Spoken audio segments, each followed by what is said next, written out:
AITA for not allowing my ex to see my daughter? Hey y'all, I'm truly here for some unbiased opinions. But bear with me, this is my first time writing anything out on here, and honestly it's the first time I've actually been brave enough to tell my story to anybody but friends and family. First things first, I want to issue a trigger warning for abuse and stalking. I currently struggle from several mental health issues because of the horrendous things this man did and said to me, my kids and my family. For years my ex would leave bruises on me and my kids, whether it was pinching my kids on places I wouldn't see right away, for example behind their knees, on their thighs, on the back of the neck, and even chalked me out twice. It took me 3 long years to finally get away from being in a relationship with him. Truthfully, every time I would leave and be able to live on my own, he would do everything in his power to ruin my current situation. For example, the last time he tried to ruin my living situation, he texted my biological mom to let her know my current boyfriend was living with me along with a roommate. Unfortunately for him, it backfired quite bad and she was already in the process of getting both of them on lease. Since that didn't work, he went a step further and reached out to Complex, also trying to let them know the situation. That also backfired, but that wasn't the first instance and it wouldn't have been the last if I hadn't moved. There was about 4 separate times I would allow him to pick my daughter and we would work a co-parenting schedule out, but every single time he would begin to berate me with texts and calls with name calling. I would truly just deal with it for my daughter's sake and just put my phone on do not disturb until he cooled down.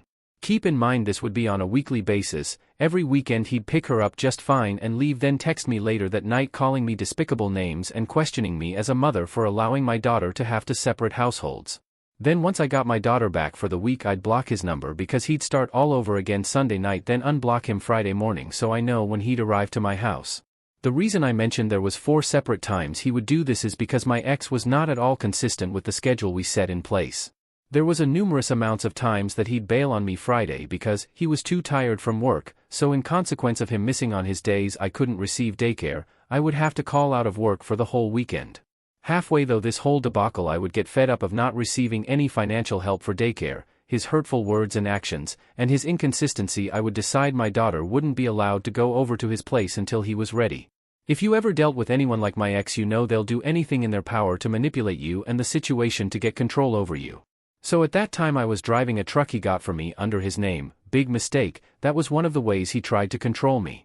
So I wouldn't lose the truck, in turn losing me job, in turn making me lose my home again because of him. I'd comply with his demands and allow him to see my daughter again. This happened on 4 separate occasions for almost 2 years until I started dating my current boyfriend. One day my daughter came home with a legit handprint across her cheek which took up 90% of her face, and it was visible enough for my babysitter and my boyfriend to see and question me about it. When my boyfriend questioned me about it and the relationship I had with my ex, I broke down and told him everything. I told him about the constant abuse my ex had done to me and my kids. I showed him photos/videos, messages, and even police reports. By the end of it we were both visibly shaking and sobbing. That night he made me promise I would never send my daughter back there nor subject myself to the way my ex had been treating me again. That day he quit his second job to help me on weekends, brought his second car to me, and had me text my ex that I didn't need the truck anymore and to please come get the keys. At that moment I felt nothing but free. For the first time in 4 years I finally felt free, and it was a feeling I never wanted to let go. It obviously doesn't need to be said my ex wasn't happy. He tried to convince me to get a daycare for my daughter that he would pay for as long as I dropped my current babysitter. He offered me $4,000 a month as long as I would allow him to see her while his mom was in town. He came to my job and dropped off a bunch of things that he had destroyed throughout our relationship, and he also picked a fight with my boyfriend, who coincidentally was dropping lunch off for me at that very moment. He texted my family and friends intimate things about myself had trusted him with, and now he's resorted to making Facebook posts about me, making them public and tagging my family in them since I have him blocked.